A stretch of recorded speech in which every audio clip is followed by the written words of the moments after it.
Tips on eating healthy while living with family. What do you recommend for food combination to prevent gas and bloat? Have you ever thought about building a tiny house? I don't know how to stop myself from overeating and purging. Any help? How to start traveling with not a lot of money. Do you and Damon plan to get married? Opinion on the Burger King Impossible Whopper, and would I try it? How long will I do YouTube as my job? Can intense fitness lead to weight gain?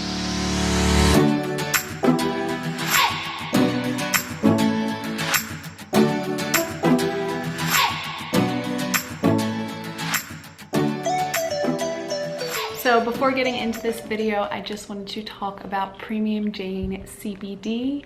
These are the two products that I use the most from them. I get so many questions about CBD. Do I use it? What brand is the best? And for the past, I'd say year, I've been using Premium Jane. I've been through so many different CBD companies, and I always come to find little things that I just don't like about the company themselves. But Premium Jane is solely cannabis based, so everything comes from the hemp plant, which is really, really amazing. I use their natural flavor CBD drops every single day, and then I use this CBD topical, and I use this for several different things, for any wrist tension that I have, muscle and joint tension, anything in my neck. I use it when I have a headache, on my temples, as well as on my scars. I think next I'm gonna order their gummies, which I've never used yet, but I think it'll be a nice switch up to using their drops. I use their drops every single morning. I either put them into my Dandy Blend, or I just drop them under my tongue and let them sit there for about 30 seconds. If you're interested in Premium Jane, you can check them out by clicking the link down in my description, and you can also use my code STELLA for 20% off your order. It's funny because I tried to get dressed up for this sort of, but I haven't washed my hair in 4 days, and in those 4 days there has been 2 sweaty runs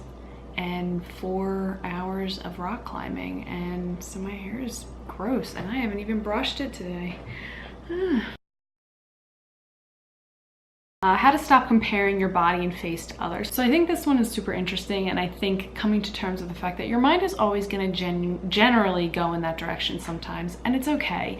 But what is not okay is to feed that and turn it into days worth of self-depletion and deprivation and all those bad things. So just, you know, instead of comparing and saying, I wish I looked like them, you could compare if you want, okay, so that's where your mind goes, into the comparison zone. But then kind of flip it and just say, I really, you know, this is just a clear sign that I really enjoy that about that person, whether it's physically, mentally, emotionally, something that you are comparing, and just instead flip it into saying that you enjoy that or you love that about them. Kind of just rationalizing it in your head. How was your work exchange experience, and tips for newbies? So it was amazing. Of course, go through a legitimate website. We used the Workawayers website to do our first work exchange. It was the only work exchange we ever did, actually. But it was an amazing experience. Do your research, talk to your hosts, make sure everything's in tune with what you think, and don't expect anything crazy. You are doing a work exchange. You are working for someone else in exchange for accommodations and whatever else is in that work exchange. But what you can't do is expect that it's going to be something like a vacation or something like that. It somewhat is, and dependent on your host and what your host expects from you, it can be more of a vacation or an experience for you, or it can legitimately be like having a job. So find what works for you, and make sure you just really do your research on it. What's your advice for a steady income while traveling? My advice for a steady income while traveling is to work.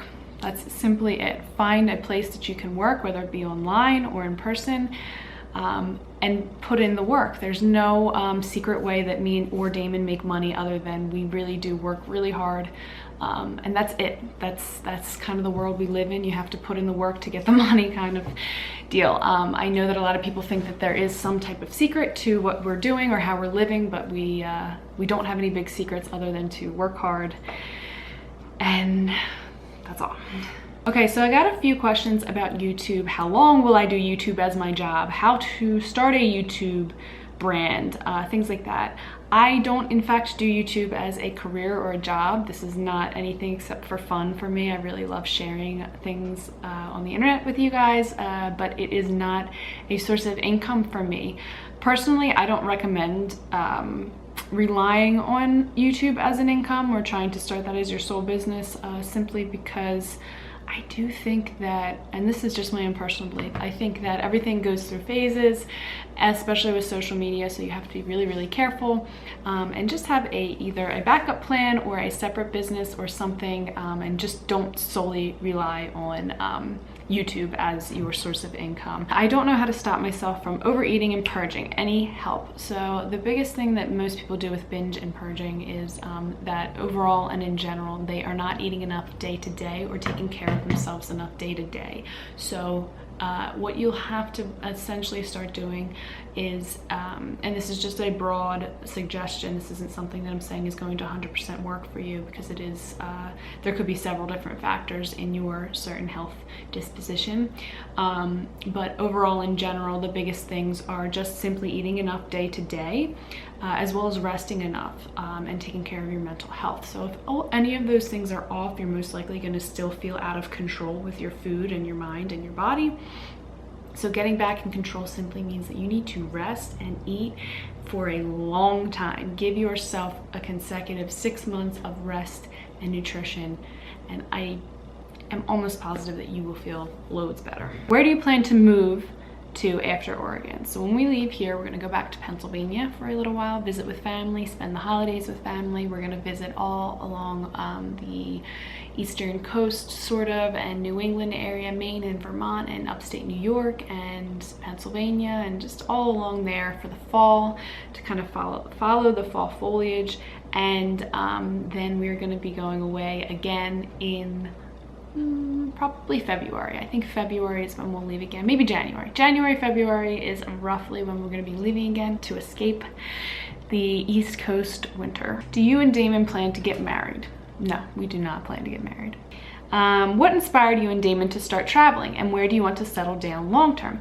So I did post a video on why we started traveling. What had happened briefly is that we were this close, and by this close I mean that we were applying for loans, and we were just like on the verge of taking out like a massive loan to start to put down on land that we were going to buy and then start building a house. And all of a sudden I was like, I think that I want to travel, because we had traveled before, and I was like, I'm not sure that I'm ready to do this. And we just decided, let's start traveling.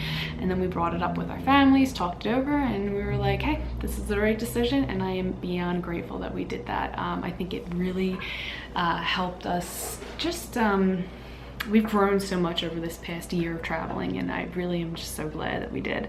And where do we want to settle down long term? As of now, Pennsylvania is where I'm thinking that we will settle down, but I don't know exactly what the future holds. So just playing it by ear, taking it day by day, and enjoying the journey.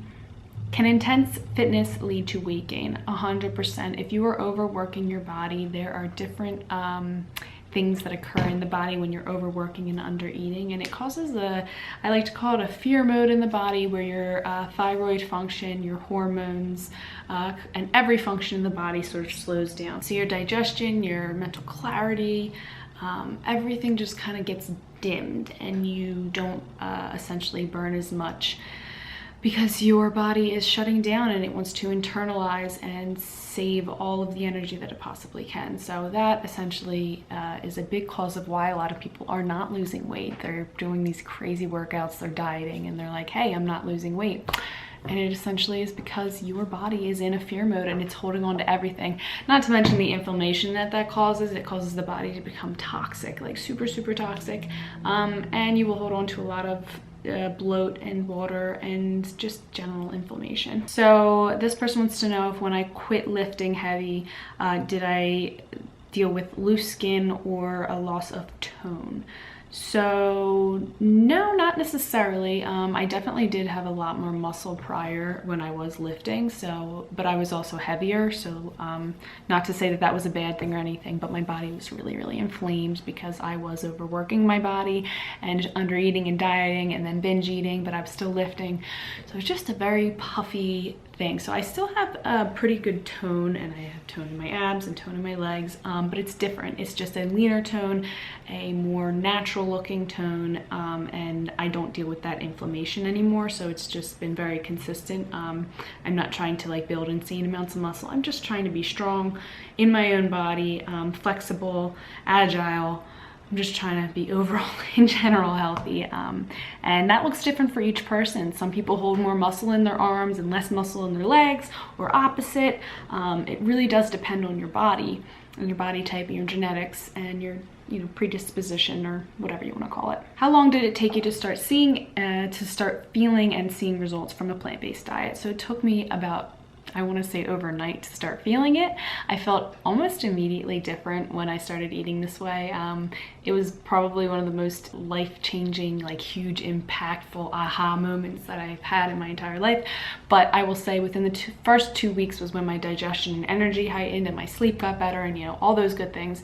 And then within the first 6 months was the biggest changes that I saw physically and mentally. And then within the first year, that was when I think I saw the bulk of my results in general. And then after the first year, everything kind of like evened out. And since then, I've kind of felt and looked the same, pretty much. I mean, I've gone through a few mental health issues and things like that. I've gone through times when I felt a little bit better.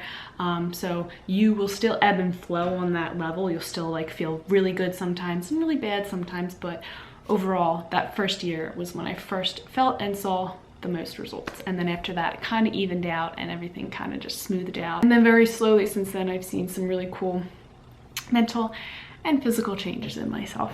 How to start traveling with not a lot of money. Don't. My advice on that is not to try and start traveling with no money or no plan to make money. While I do think that you can live with very minimal money, I do think that money is essentially important, and it's important to have a steady income and to travel that way. But I know each person is different, but that's just my advice. I've had really great results in traveling the world, keeping my job going, and feeling financially stable, I think, is something that's important to me.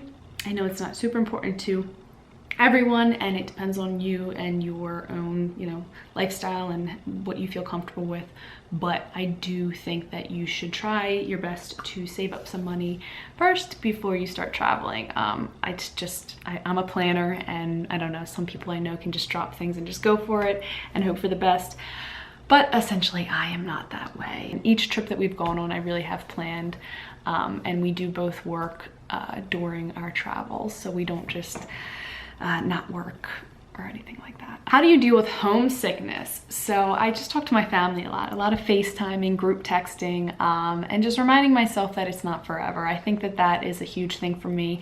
I know I'm going to be going back to Pennsylvania and being with my family, so I don't essentially worry myself over being that homesick, although there are times where I do feel, like I really miss my family and I really miss home, but overall, I feel pretty good traveling, and I think it's just that constant reminder of like my family is still there, and cell phones themselves are like lifesavers to me because I feel so connected to my family. Like I can FaceTime and see my mom's face whenever I want, and we are in a family group text, like me and my siblings and my mom, and we talk literally all day long every day, and it's hilarious. It just makes me feel super connected to them. What's your next goal that you want to achieve? Honestly, I don't have any big goals that I want to achieve. I feel really content with how life is going right now. And I think more so, I think I said this before, that my general goals are now just really personal ones that I want in my personal life, with my mental health, and with just general changes to my own perspective on life. So I think that in general, like my physical life is okay, and I'm feeling really good about it and feeling really content with that. But I think emotionally and mentally myself, I have things that I want to work on.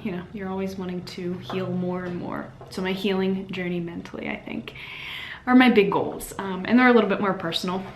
I'll probably share on them in the future, but currently right now I'm going through them myself. So I think that I'm just focusing on that, just going through them myself, healing on my own, and I share as I heal, I think. Any recommendations on how to start climbing? And they said, I mean prep and workout. No idea. I'm not a climber. I only did it once. It was hard. My arms are so sore. Like my arms are sore here. My arms are sore here. My arms are sore here. My armpits are sore.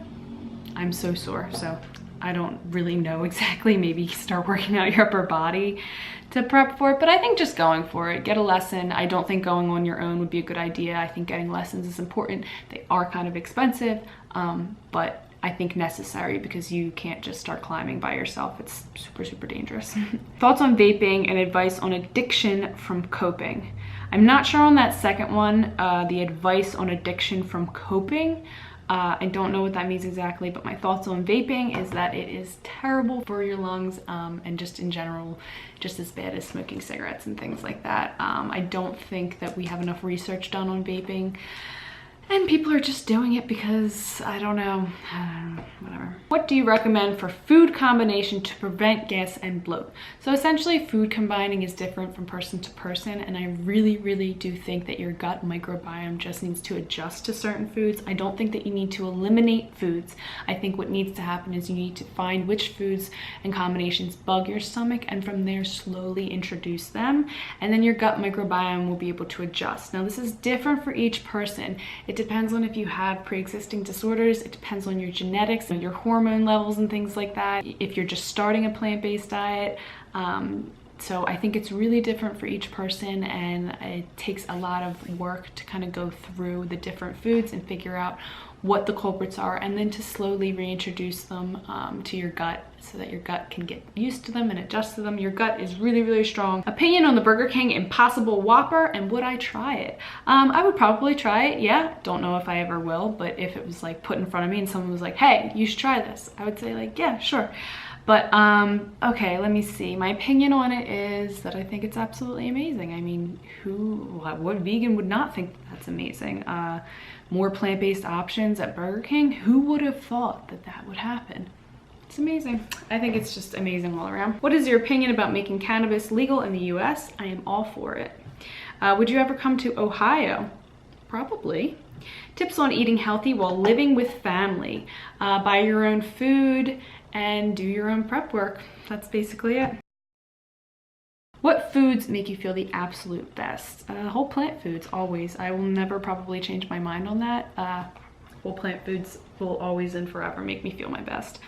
What is your life goal? I know they change as we do, just curious. My life goal is essentially, and has been essentially, to be happy. That's it. I just want to be happy and healthy. Those are the biggest goals that I have. Favorite things to do for self-care? Definitely for me, getting outside. That's like self-care to me. That is 150% the biggest self-care, as well as eating right and hydrating and sleeping. Those are just 4 things that I think are super important to me. And doing yoga, stretching my body, or, you know, meditating or laying on my mat, or something to do with that. How tall are you? I am 5 foot 5 inches. I'm almost 5 foot 5, like right there. I'm like on the cusp. Have you noticed you've gotten leaner or more toned since running? Not necessarily, no.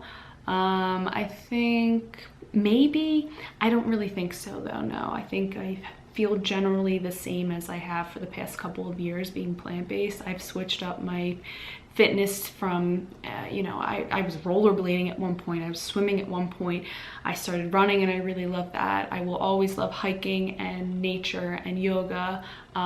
Those are like the general things that I've always been doing, but I haven't noticed anything too big, maybe like a tiny bit, but that could just be the stage of life that I'm in or something like that. I'm not really sure. I don't think so though, no. And I don't weigh myself, so I honestly have no idea. Have you ever thought about building a tiny house? I have, for sure, but never seriously. It's been like a fleeting thought, or like an investment thing, or like, I don't know, like an Airbnb type of idea that I've always had, but I've never thought of myself living in a tiny home ever. Yeah, that just wouldn't happen. I don't think that that would work for me. What is your opinion on gluten? Do you think cutting it out would be beneficial? I think my opinion on gluten is that, one, being plant-based, you don't eat a lot of gluten, and especially not a lot of processed gluten, or any processed gluten if you're primarily plant-based. And 2, a little bit of gluten to the average Joe shouldn't really mess with you.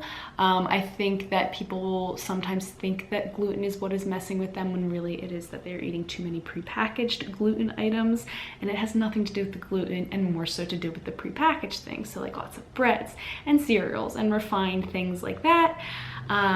And I think though that some people do have gluten sensitivities, or, you know, gluten allergies, and that's when you need to cut the gluten. Only if you're diagnosed with a gluten allergy, which you can be diagnosed by a medical professional. I haven't found a natural deodorant that works. What kind do you use? We use Tom's. It works great. I don't know. Thoughts on caffeine and anxiety. I love coffee, but have horrible anxiety. So I am a huge promoter of not, at least limiting your caffeine consumption, or just cutting it entirely if you can, because it's useless. You know, limiting caffeine use, especially if you have high anxiety. Your fuel should be coming from food and sleep anyways. If you are dependent on caffeine and if you feel totally terrible on caffeine, you should probably just get off of it and leave it behind. You'll be fine, I promise. Like, it might take a little bit of time for you to adjust to it, but once you're off it and you're on the good stuff, meaning whole plant foods, you're gonna feel so much better, and you're gonna realize the difference between natural energy from foods and honestly almost like a stimulant drug energy from caffeine. The two are so different. One is a calm, healthy, natural energy. The other is like super hectic, anxious, weird energy that rises dramatically and plummets dramatically, and it's just, the whole thing is just a mess.